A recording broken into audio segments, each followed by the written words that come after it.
"You're dismissed, Miss Lennox."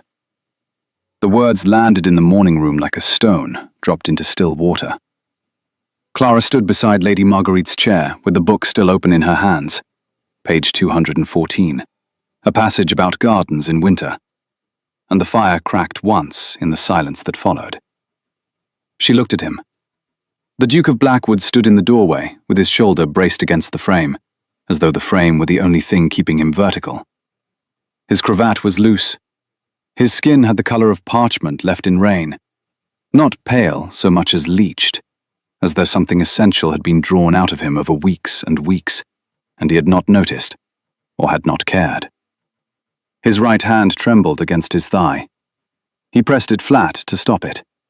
She watched him do it. He knew she watched him do it. That was the problem. 3 months she had been in this house. 3 months reading to his aunt, managing the linens, replacing the dried lavender in the closets because no one else remembered to do it. 3 months watching the Duke of Blackwood move through his own home, like a man walking through a house that had already burned down, and only he could still smell the smoke. She had said something tonight.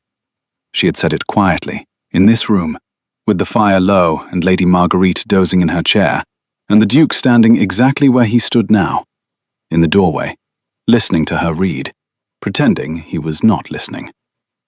She had closed the book. She had looked at him, and she had said, "That is not strength, Your Grace. That is grief dressed up as authority. And it is killing you."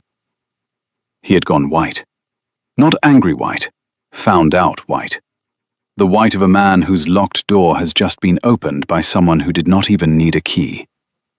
And now, "You're dismissed, Miss Lennox." Clara closed the book. She set it on the side table beside Lady Marguerite's teacup, aligning the spine with the table's edge, because her hands needed something to do that was not shaking. She smoothed her skirt.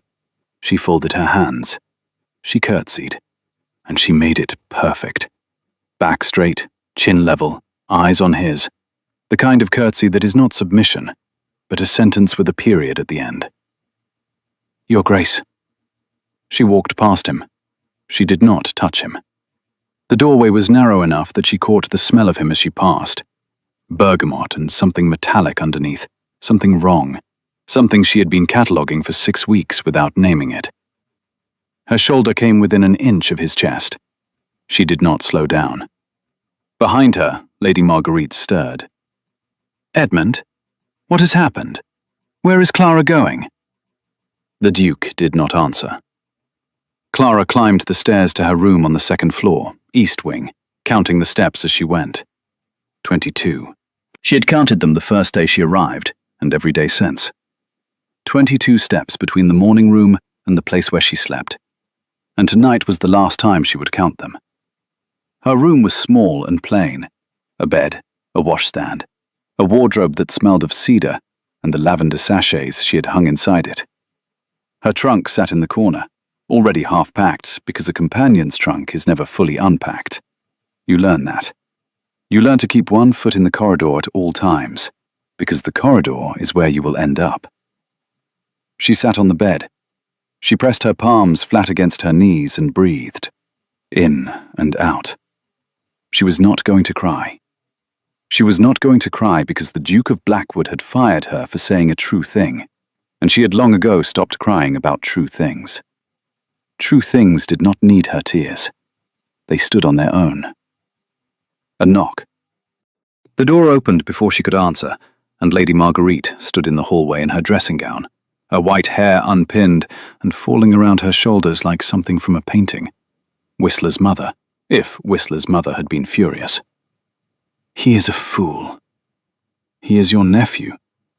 The two are not mutually exclusive." Lady Marguerite entered the room and sat in the only chair, a wooden thing with a cracked arm that Clara had never gotten around to reporting. "I will speak to him. In the morning, when he has had his tonic and his temper has—" "Don't. Clara. He is right to dismiss me. I overstepped." She folded a dress, the grey one, the one without mending, and placed it in the trunk. A companion does not diagnose her employer. A companion who sees what you see has a duty. Clara stacked her second dress on top of the first. She did not answer.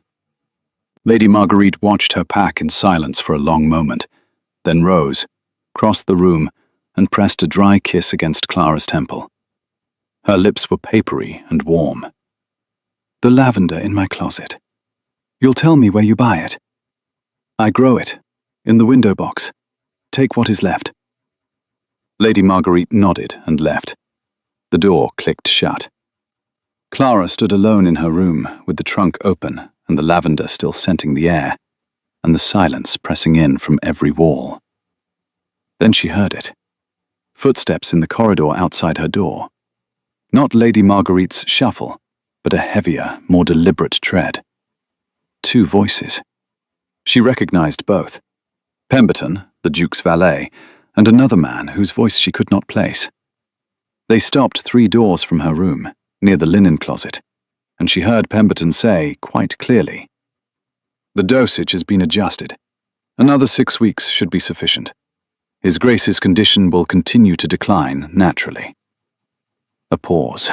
The other voice, low and careful. "And if the physician, Dr. Hargreaves, sees what I tell him to see, he has been seeing it for 7 months." The footsteps resumed. They passed her door. Clara stood motionless beside her open trunk, with a folded dress pressed against her chest, and her father's voice in her head.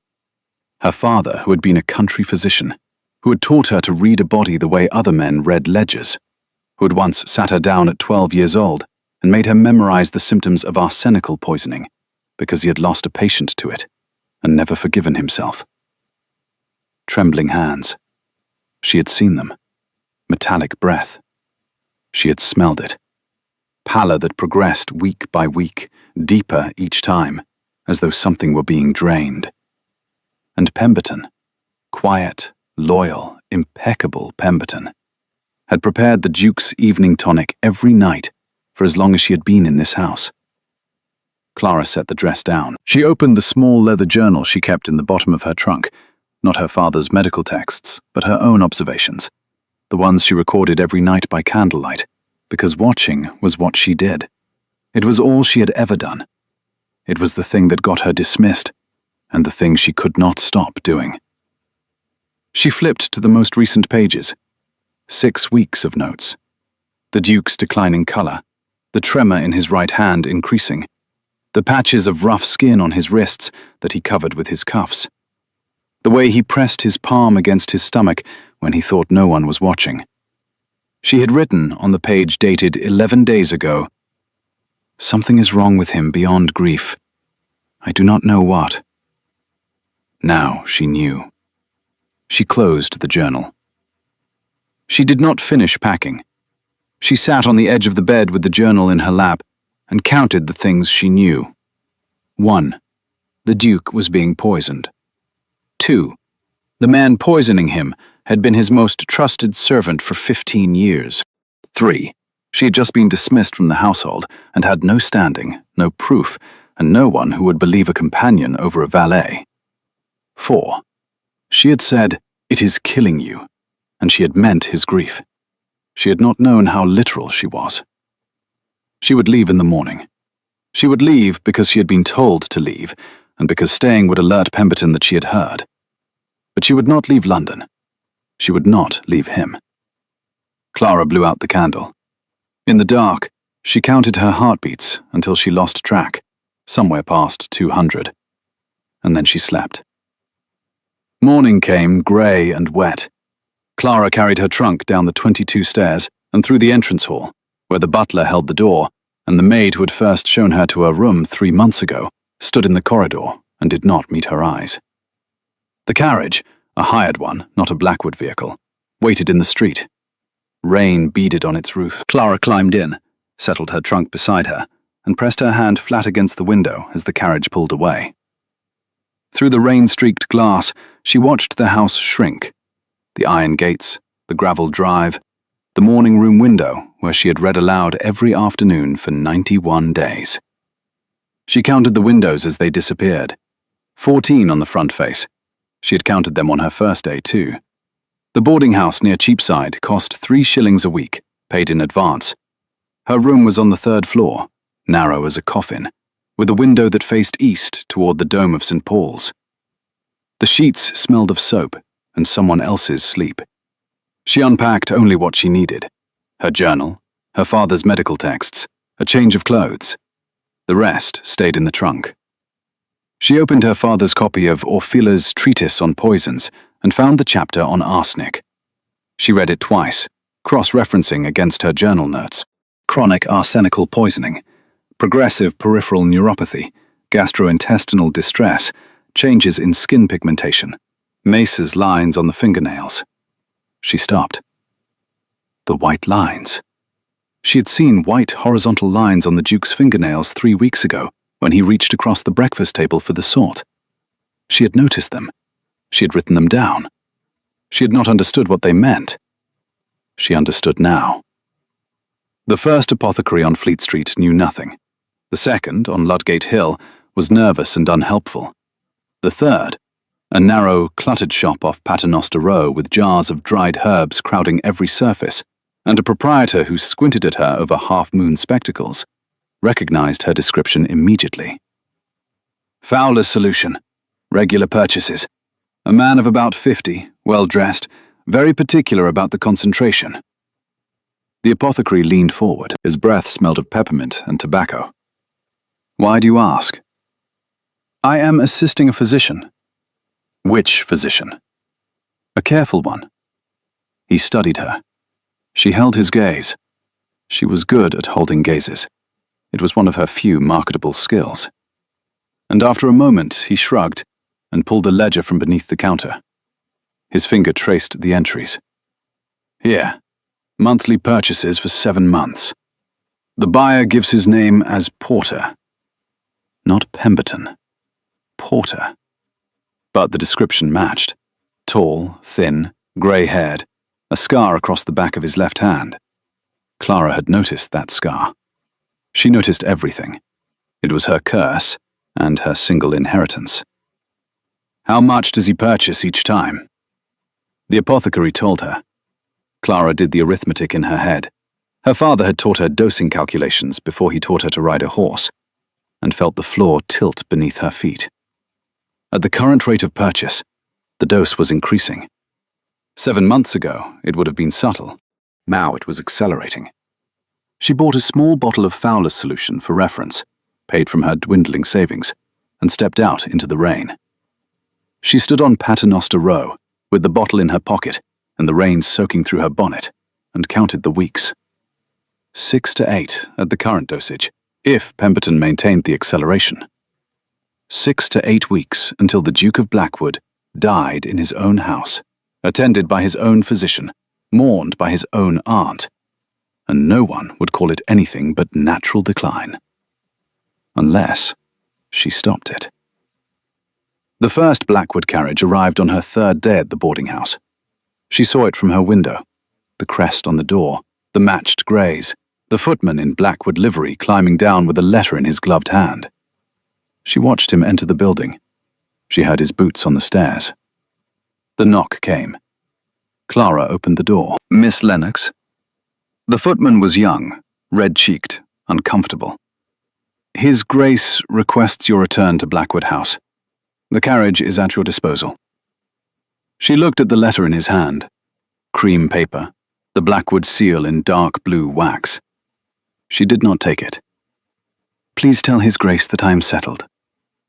Miss, His Grace was quite... I am settled. She closed the door. She pressed her back against it and listened to the footman's boots retreat down the stairs, the carriage door closing, the horses pulling away on the wet cobblestones. She counted the hoofbeats until they faded. 1 carriage. She spent the next 2 days at the records office at St. Clement Danes, searching parish registers, poor law records, and estate transfers. Her hands were black with ink by the end of each day, and the archivist, a thin man with an enormous moustache and a deep suspicion of women who could read Latin, watched her with increasing unease. On the 2nd day, she found it. Pemberton was not Pemberton. His name was Samuel Price, born in Marston, baptized at St. Andrews, the son of Thomas Price, a tenant farmer on the Blackwood estate. In 1806, the old Duke of Blackwood, the current Duke's father, had enclosed the common lands at Marston. 23 families evicted. Thomas Price had petitioned the court, lost, appealed, lost again, and died in the Whitechapel workhouse in 1809. His wife followed 6 months later. Samuel Price, aged 17, had disappeared from the records entirely, until a man named Pemberton appeared in the domestic service registers in 1811, with impeccable references that Clara now suspected were forged, and entered the employment of the Blackwood household. 15 years. 15 years of pressing clothes and drawing baths and preparing evening tonics. 15 years of patience. And now the patience was ending. Clara closed the register. She sat in the records office, with the dust motes turning in the afternoon light, and felt the shape of the thing she was fighting. Not a villain, but a wound.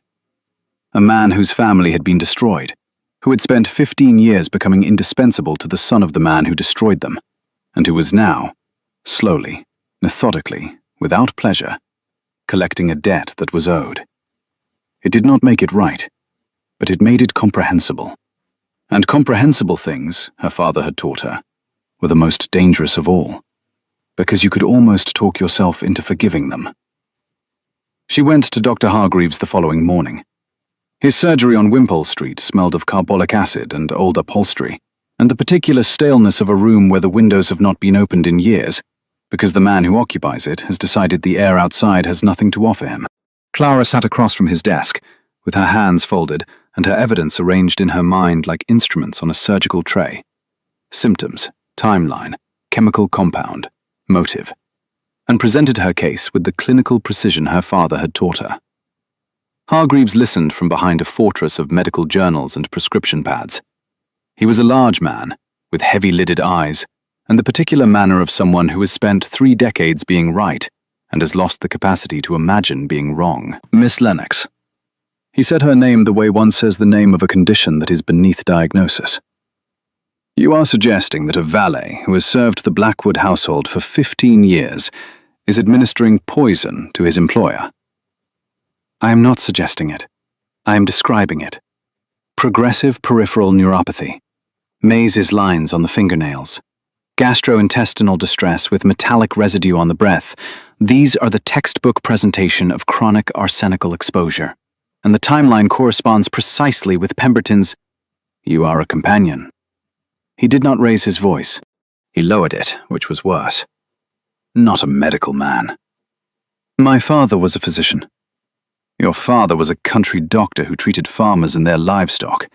I've been the Blackwood family physician for 22 years. His hand moved a prescription pad half an inch to the left, a small, proprietary adjustment, the gesture of a man straightening the walls of his kingdom. His Grace is suffering from nervous exhaustion, compounded by the burdens of his estate, which is a condition I see frequently among the aristocracy, and which responds to rest and a restorative tonic. A tonic prepared by the man I am describing. A tonic I myself prescribed. His voice hardened. The heavy lids dropped another fraction. Miss Lennox, I will be direct. You have been dismissed from the household. You are, I gather, distressed by this. I understand that attachment to one's employer can sometimes produce. I am not attached. The lie sat in her mouth like a stone. I am observant. There is a difference. Is there? It was not a question. She left. The door closed behind her with the solid, well-oiled click of a practice that charged 2 guineas per consultation and did not entertain theories from country physicians' daughters. Clara stood on Wimpole Street in the thin March sunshine and pressed her palms against her skirt and felt the particular loneliness of being right in a city that had decided she was not worth listening to. The physician would not help. The authorities would not listen without physical proof. And the only person who could give her access to that proof was a 73-year-old woman who had already lost too many people she loved. 3 more Blackwood carriages came over the next 4 days. Different vehicles each time, the town coach, the barouche, a curricle driven by the Duke's groom. The Duke was emptying his stables. Clara counted each one from her window. 2, 3, 4. Each came with a letter she did not open. Each left with the letter undelivered. On the fourth carriage, the groom shouted up at her window, "Miss, His Grace says he will send every carriage in London if he must." The landlady, Mrs. Hatch, appeared in Clara's doorway with her arms folded and her eyebrows at an altitude that suggested she had opinions. "A duke sends his carriages and you won't so much as come to the window?" "I came to the window." "You know what I mean." Clara pressed her hand flat against the glass. Below, the groom was circling the curricle in the narrow street, the horses tossing their heads in the February drizzle. "I cannot go back yet." "Yet." Mrs. Hatch caught the word. "Then you will go back." Clara did not answer. She watched the curricle pull away and counted. 4 carriages. 4 refusals. She wondered if he was angry, or confused, or simply stubborn. And she knew the answer was all 3. And she knew that none of it mattered, because Pemberton was in that house, and every evening he prepared a tonic, and every evening the Duke drank it, and every evening the distance between alive and dead narrowed by another degree. She could not tell him. If she went back and told him, he would confront Pemberton. Pemberton would deny it. The Duke, who had trusted his valet for 15 years, would believe the denial. Because people believe what they have believed, and 15 years outweighs 3 months. And then Pemberton would know she knew, and the slow, careful dosing would become something faster and less survivable. She had to prove it first. She had to prove it beyond what a dismissed companion's word could carry. Clara visited Lady Marguerite on a Tuesday, entering through the servants' door, while Pemberton accompanied the Duke to his solicitor. The aunt was in the morning room, Clara's morning room, the room where she had read aloud for 91 days, the room where she had been dismissed. It looked different. The fire was unlit. Her book, the one she had been reading to Lady Marguerite, sat on the side table where she had left it, open to page 214. No one had moved it. No one had closed it. The page would be foxed by now, exposed to the air for over a week. "He won't let the maid touch it," Lady Marguerite said. She was wrapped in a shawl, smaller than Clara remembered, as though the house were compressing her. "He came in the morning after you left, and told her to leave everything as it was." Clara picked up the book. She closed it gently, smoothing the exposed page with her thumb. The paper was soft and slightly buckled. She set it on the shelf. "How is he?" "Worse. He does not eat. His hands shake so badly he cannot hold a pen. Yesterday he fell on the stairs." Lady Marguerite's voice was thin and precise. The voice of a woman who has decided that precision is the last weapon available to her. "Clara, what is happening to my nephew?" Clara sat in her old chair. It still held the shape of her, the cushion indented where she sat every afternoon, and told Lady Marguerite everything. The tonic, the Fowler's solution, the apothecary records, Pemberton's real name, the workhouse, the revenge that had been 15 years in the making. Lady Marguerite listened without interrupting. When Clara finished, the aunt's hands were gripping the arms of her chair with a force that whitened the knuckles. "You are certain?" "I am certain."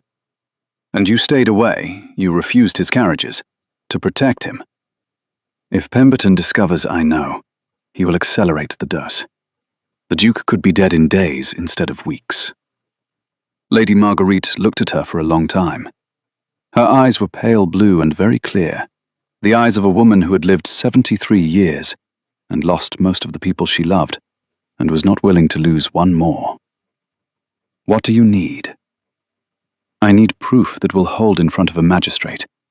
The chemist's analysis of the tonic itself. But I cannot take a sample without entering the house, and I cannot enter the house without Pemberton seeing." "You can if I invite you for tea." Thursday. Clara returned to Blackwood House through the front door for the first time since her dismissal. She wore her better dress, the brown one, unmended, and carried nothing but a small glass vial in her pocket, wrapped in a handkerchief. The butler showed her to the morning room. Lady Marguerite was there. The fire was lit. Clara noticed this immediately because it had not been lit on her last visit. Someone had ordered it lit today. She was pouring tea when she heard him. Footsteps in the corridor. Slower than she remembered. The particular uneven rhythm of a man compensating for weakness by placing each foot with deliberate care. He appeared in the doorway. Her doorway. The one he had stood in when he dismissed her. And stopped. He was worse. She had known he would be worse, but knowing and seeing were different countries, and she was not prepared for the distance between them. His face had thinned until the bones showed beneath the skin, like the frame of a house through weathered clapboard. His color was grey. His right hand, the one that trembled, was hidden behind his back. He wore a coat that no longer fit him. The shoulders gaped. The collar stood away from his neck like a door left ajar. "Miss Lennox." His voice was hoarse. He had not been sleeping. Of course he had not been sleeping. Insomnia was one of the later symptoms.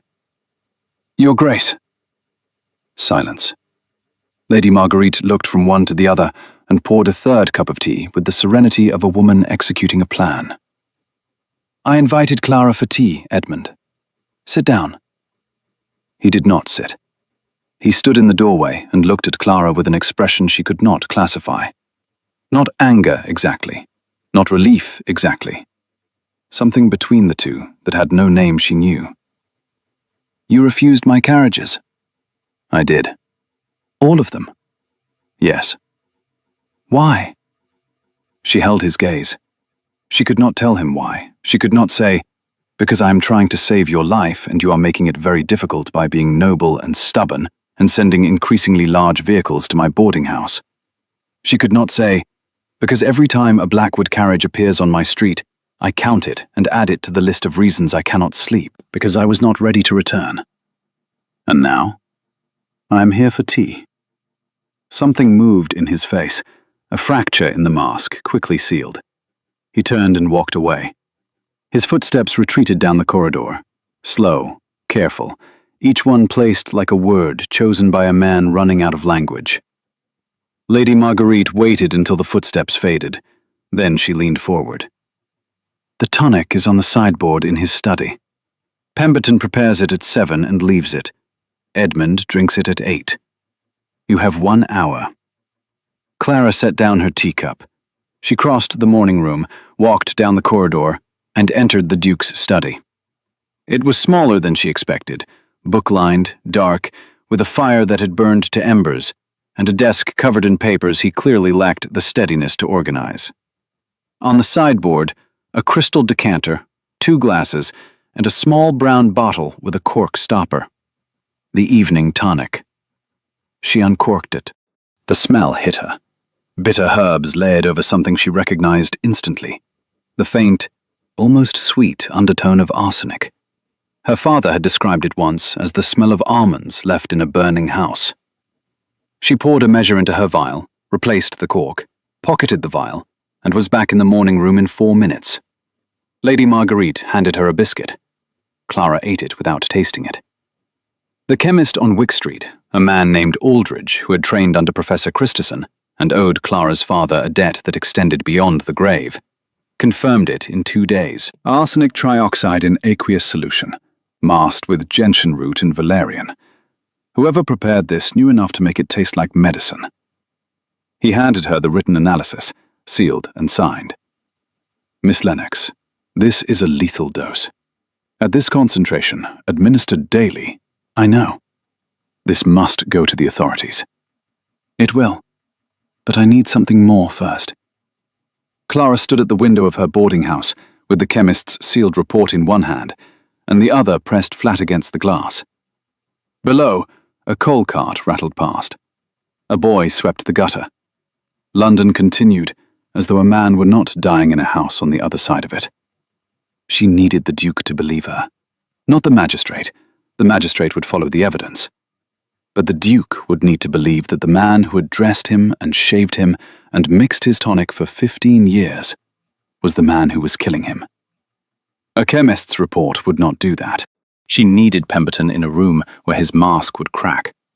She needed the Duke to see his face when it did. She came back the next day. Lady Marguerite declared that Clara would stay for the afternoon. "My eyes are tired. You will read to me. Chapter 12. We stopped at the garden scene, if I recall." The morning room was warm. Someone, not Lady Marguerite, who had not the physical strength to carry logs, had built the fire high and hot, as though anticipating that the room would be occupied. Clara's chair waited for her, the cushion still bearing the impression of 91 afternoons. She sat, opened the book to the marked page, and began to read. She read about gardens, about a woman who planted roses in soil that had been salted by a previous owner, and who waited 3 seasons for anything to grow. The prose was unremarkable, the sort of gentle domestic fiction that Lady Marguerite preferred, and that Clara had come to love for its smallness, its insistence that a life contained within 4 walls and a garden fence could be enough. She shaped each sentence so that it landed clean and whole in the quiet room, the way her father had once told her good medicine should land, precisely, gently, with full knowledge of what it was treating. 20 minutes in, she heard him.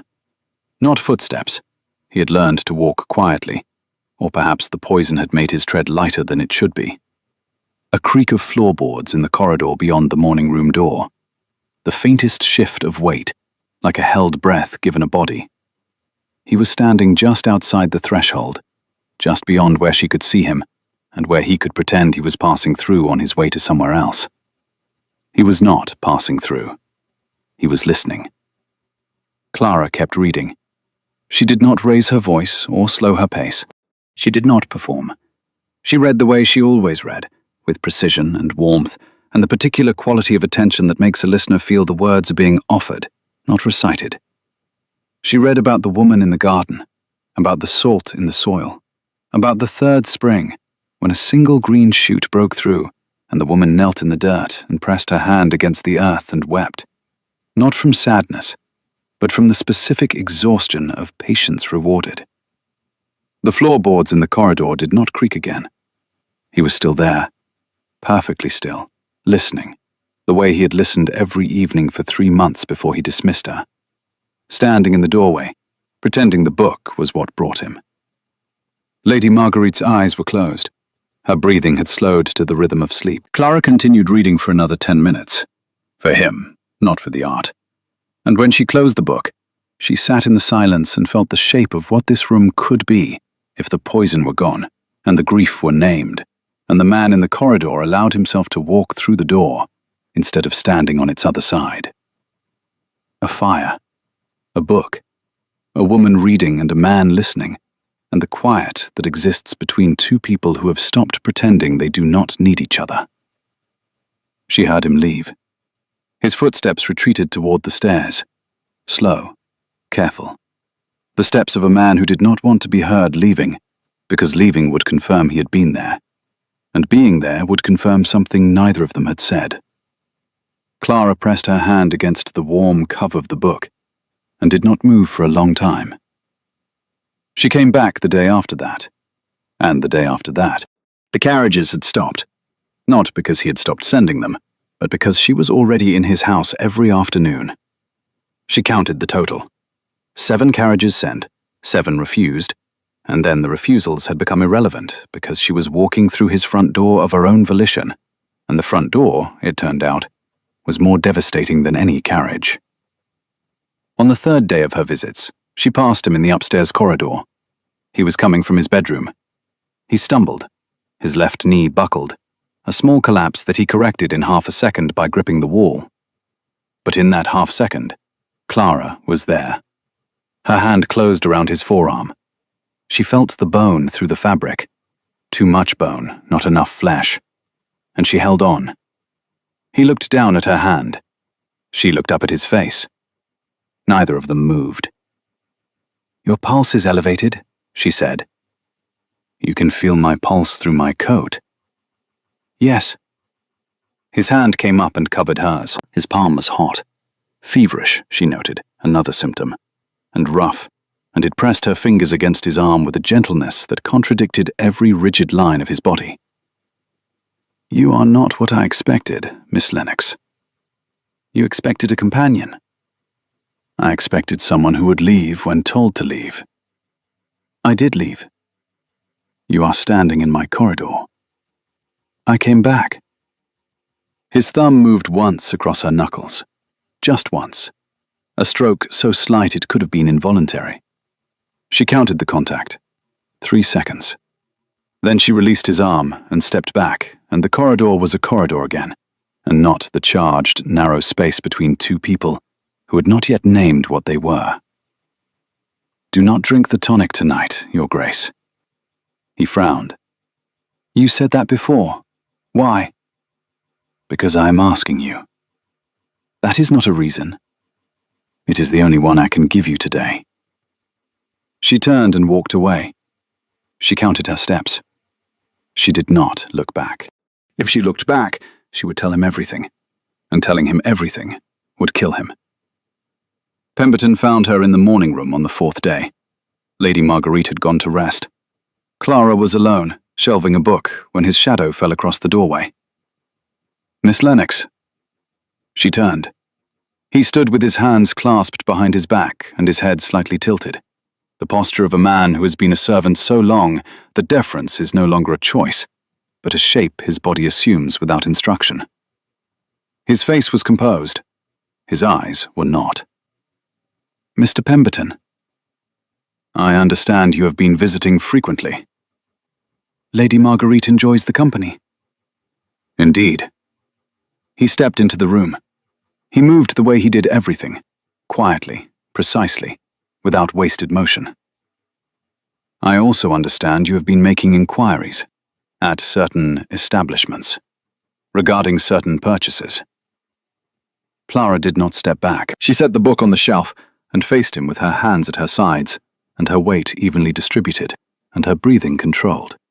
Because controlling her breathing was the first thing she did when she was afraid, and the last thing she would let anyone see.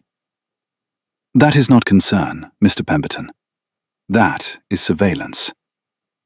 Something flickered in his expression. Surprise, perhaps, at being named so precisely. I am concerned, he said. A dismissed companion, lingering near the household, making strange inquiries at apothecaries. It could be misinterpreted. People might think you bore His Grace a grudge. People might. People might think you were the one causing his decline. There it was, the threat, delivered in the same measured tone he used to announce dinner. Clara felt it land, felt the shape of what he was saying. If you speak, I will say it was you. The dismissed companion with the grudge and the medical knowledge and the access. She looked at him. She looked at him the way she looked at everyone, directly, completely, without the softening that most people applied to hard truths. That is not loyalty, Mr. Pemberton. She used his chosen name deliberately. That is grief, dressed up as justice. He went still. Your father deserved better than what the old Duke did to him. Thomas Price was a good man, who worked land that was taken from him by a system that valued enclosure over humanity. He died in a workhouse, and your mother died 6 months after him, and you were 17 years old and alone, and you have spent every day since then becoming someone else so that you could stand in this house and take back what was taken from you. Pemberton's composure cracked. Not dramatically, a hairline fracture, visible only if you were looking for it. His jaw tightened. His clasped hands shifted behind his back. But this man, Clara said, is not his father. Edmund Blackwood has never enclosed a common, never evicted a tenant, never sent a family to the workhouse. He's a man who inherited a title and a guilt that was not his, and a house he does not know how to save. And you are killing him for a crime he did not commit. Silence. The fire popped. A log shifted, sending a spray of sparks up the chimney. You are very observant, Miss Lennox. Yes. And very alone in your observations. A dismissed companion, a theory about arsenic, a dead father who was a country physician. He stepped closer. His voice dropped. Who will believe you? That depends on the evidence. Evidence can be complicated. A tonic bottle can be moved. Records can be disputed. And a young woman with no position, no family, and no patron can be made to disappear from the edges of a story very easily. He left. His footsteps were silent on the carpet. 15 years of learning how to move through this house without being heard. Clara stood in the morning room and breathed. Her hands were shaking. She pressed them flat against the bookshelf and counted the spines until the shaking stopped. 14 books on the middle shelf. She had counted them before. She had counted everything in this room. It was the room where she had been happiest, and the room where she had been dismissed. And it was the room where she would end this. She did not go back to Blackwood House the next day, or the day after. She stayed in her boarding house room on Cheapside and spread her evidence across the narrow bed. The chemist's sealed report, her transcription of the apothecary records, the parish register entries, her own journal notes, and built her case the way her father had taught her to build a diagnosis. Symptom by symptom, each one confirmed before proceeding to the next. On the first day, a Blackwood carriage appeared on her street. On the second day, 2 more. On the third day, a rider in Blackwood livery knocked on her door and told her, breathing hard, that His Grace had not slept in 2 nights and would she please come back. She counted. 7 carriages before her visits, 3 more after Pemberton's threat. 10. And she knew, with the certainty of a woman who had catalogued every symptom of a man's dying, that if she did not act tonight, there would be more carriages tomorrow, and the day after, and the day after that, and eventually the carriages would stop, because there would be no one left to send them. That evening, she did not go back to the boarding house. She went back to Blackwood House. She waited in Lady Marguerite's sitting room until the household retired, and then she walked down the corridor to the Duke's study. He was there.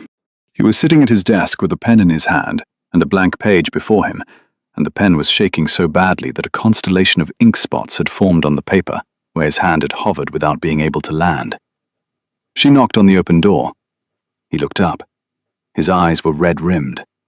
The tonic glass on the sideboard was full, untouched. He had listened to her. He had not drunk it. Why do you keep coming back? His voice was low, stripped of the formal distance he had used since her dismissal. Because you keep sending carriages. You refused every one. I did. Then why are you here? She could not tell him. Not yet. Tomorrow she would have the full case assembled, the chemist's report, the apothecary ledger, the parish records.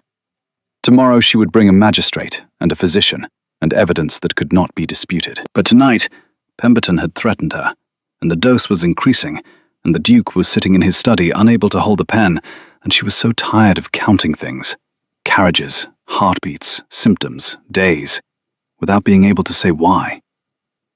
She crossed the room. He stood, unsteady, gripping the desk. She stopped in front of him, close enough to see the Mises lines on his fingernails, close enough to smell the bergamot, and beneath it, the metallic sweetness that was not cologne, but poison. She kissed him. It was not romantic. It was not calm. It was the action of a woman who had run out of ways to protect someone without telling them why, and chose the only language left that was not a confession. She put her hands on his face. His skin was hot, too hot, the low fever of chronic poisoning, and kissed him, and his hands came up and gripped her wrists, and he kissed her back with the desperate gracelessness of a man who had forgotten that his body could do anything other than fail. When they broke apart, she was crying. She had not cried in months. She had not cried when he dismissed her, had not cried when she found out he was being poisoned, had not cried when Pemberton threatened her in the morning room. But his mouth tasted of nothing. No tonic, no arsenic, just tea and exhaustion. And the relief of it broke something open. He stared at her. He had never seen her cry. Go to bed, Your Grace. Do not drink the tonic tonight. You keep saying that. And I will keep saying it until you trust me enough to ask me why." He reached out and brushed a tear from her cheekbone with his thumb. His hand trembled against her skin.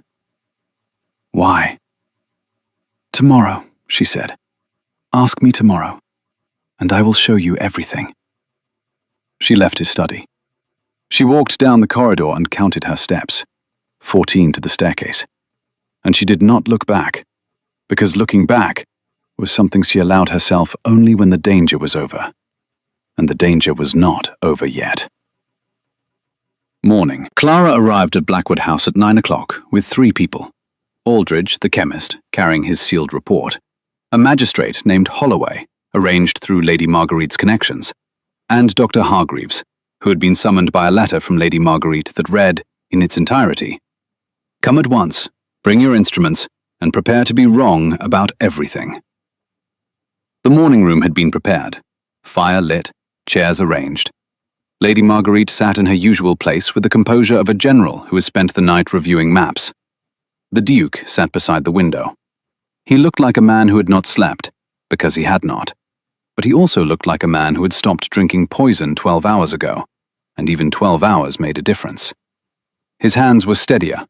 His colour, marginally, had shifted from grey towards something that might, in good light, be called alive. "What is this?" He looked at Clara, at the 3 strangers, at the sealed documents in her hands. "This is the reason I stayed in London. This is the reason I refused your carriages. And this is the reason I told you not to drink the tonic." She laid it out, all of it. The apothecary records showing 7 months of Founder's Solution purchases by a man matching Pemberton's description. The chemist's sealed analysis, confirming arsenic in the evening tonic. The parish records identifying Pemberton as Samuel Price, son of an evicted tenant farmer. The progression of symptoms matching chronic arsenical poisoning. Dr. Hargreaves, to his credit, went white. He took the chemist's report, read it twice, and then sat down heavily in a chair that creaked under his weight. "I prescribed that tonic. Pemberton mixed it. I trusted." He stopped. "You trusted." Clara's voice was quiet, not accusatory, not triumphant. "You all trusted. That is not a failing. He was very good at being trusted." The magistrate asked for Pemberton to be brought in. He came. He entered the morning room in his valet's coat, with his hands clasped behind his back and his posture impeccable, and he saw Clara and the chemist and the magistrate and the documents spread across the table. And he understood. His face changed. Not dramatically. A settling. The way a building settles when the last support is removed. Not a collapse, but a slow downward shift of everything that had been held in place. Clara stood. She did not look at the magistrate. She looked at Pemberton. "Your name is Samuel Price. You were born in Marston. Your father was Thomas Price, a tenant farmer who worked the eastern fields of the Blackwood estate for 22 years. In 1806, the old Duke enclosed the common lands. Your father lost his tenancy. He petitioned and was denied. He entered the Whitechapel workhouse in 1808. He died there in 1809. Your mother died 6 months later." Pemberton said nothing. His jaw was set. His eyes were fixed on a point above Clara's head, as though he were looking at something she could not see. "You entered service under a false name in 1811. You spent 15 years earning the trust of this household, and 7 months ago, you began administering arsenic in the evening tonic." Still nothing. "You are not evil, Mr. Price." She used his real name. "You are in pain. You have been in pain for 20 years, and you found a way to make the pain mean something. But this is not justice. This is not even revenge.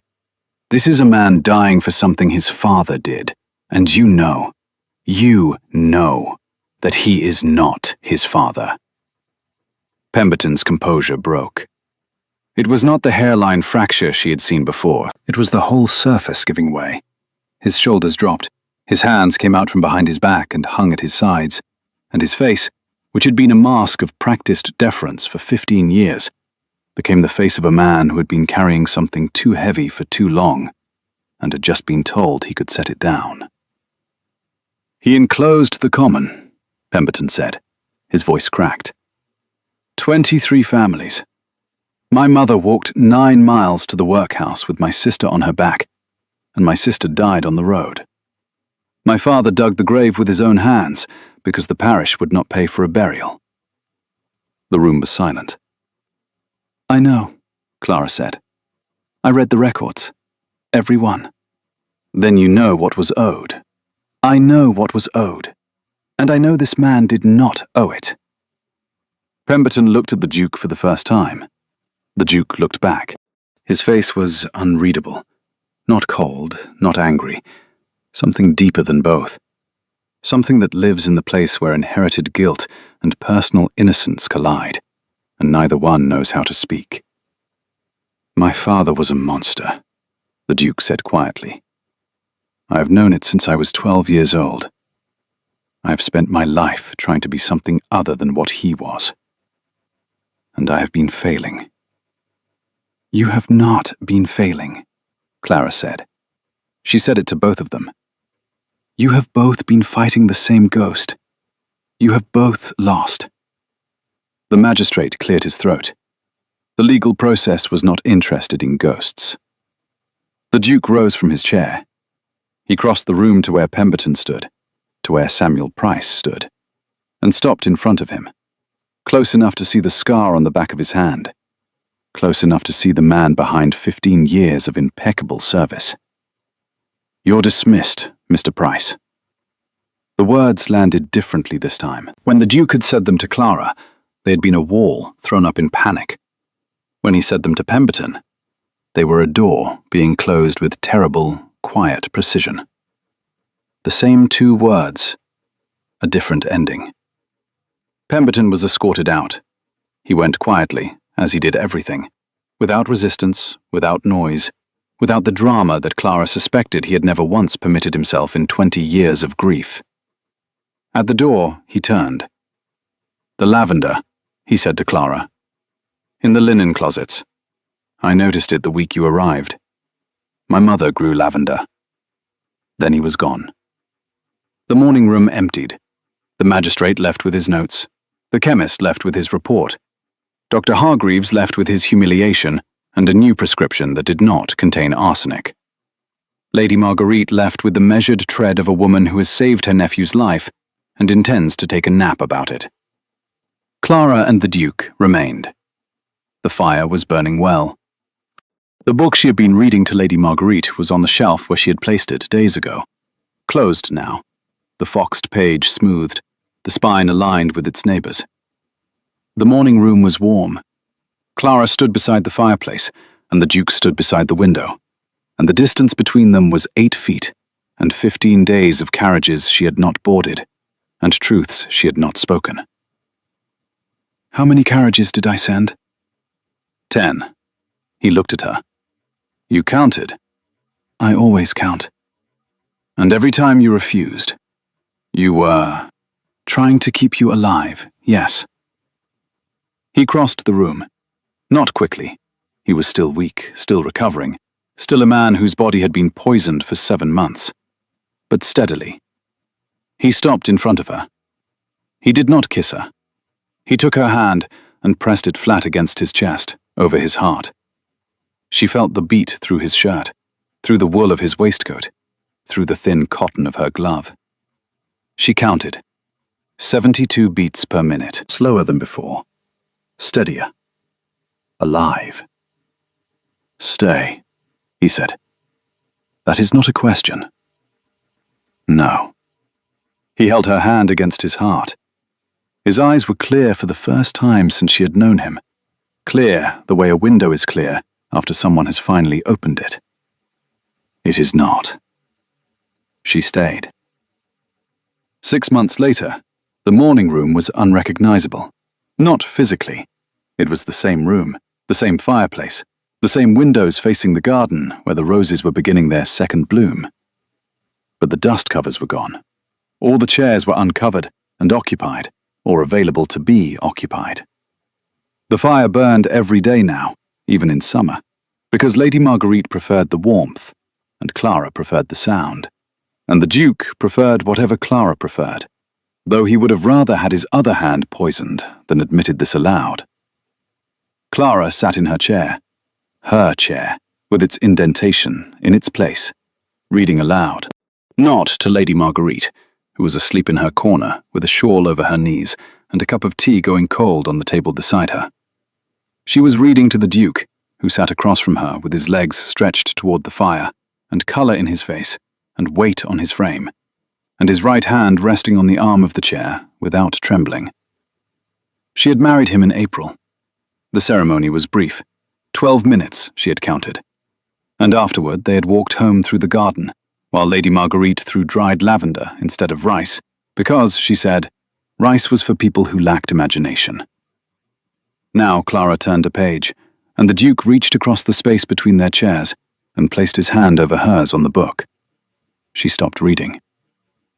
"You never told me," he said. "Told you what?" "The night you kissed me, in the study. Why were you crying?" She looked at him. She looked at him the way she looked at everyone, directly, completely, but also the way she looked only at him, with the particular attention of a woman who had spent months cataloguing the symptoms of his dying, and now catalogued, with equal precision, the signs of his living. The colour in his lip, the weight in his hand, the 72 steady beats per minute that she felt every night when she pressed her ear against his chest in the dark. "Because you tasted like nothing," she said. "You tasted like nothing, and it meant you hadn't drunk the poison, and it was the first moment I knew you might live." He lifted her hand and kissed her knuckles, one by one. She counted. 4 kisses, 1 for each knuckle, and she would have counted more, but he pulled her from her chair and into his, and the book fell to the floor, and she laughed against his collarbone, and it was the only time in 6 months of marriage that she lost count of anything. The morning room held them. The fire burned. On the shelf, the book lay closed, its pages unmarked, waiting for tomorrow. In the garden below, lavender grew along the south wall. Clara had planted it in May. It grew in the same soil that had once belonged to the common lands of Marston, before enclosure, before eviction, before 20 years of grief had taught a man to poison instead of plant. Now it grew. It bloomed. It scented the linens and the closets and the morning room where a woman who never cried sat in a duke's lap and laughed, and a duchess who had once curtsied perfectly would never curtsy again, because she no longer needed to perform dignity. She simply had it. If you have ever refused to leave someone, even when they told you to go, even when every reasonable voice said walk away, because something in you knew they needed you more than either of you could say aloud, then you know Clara's story. You know the weight of staying when it costs you everything, and the cost of leaving when everything in you says remain. Tell me in the comments, what would you have done? Would you have gotten in the carriage, or would you have counted them from the window? And if you are listening to this for the first time, welcome to the fireside. Subscribe, settle in, and I will see you in the next story.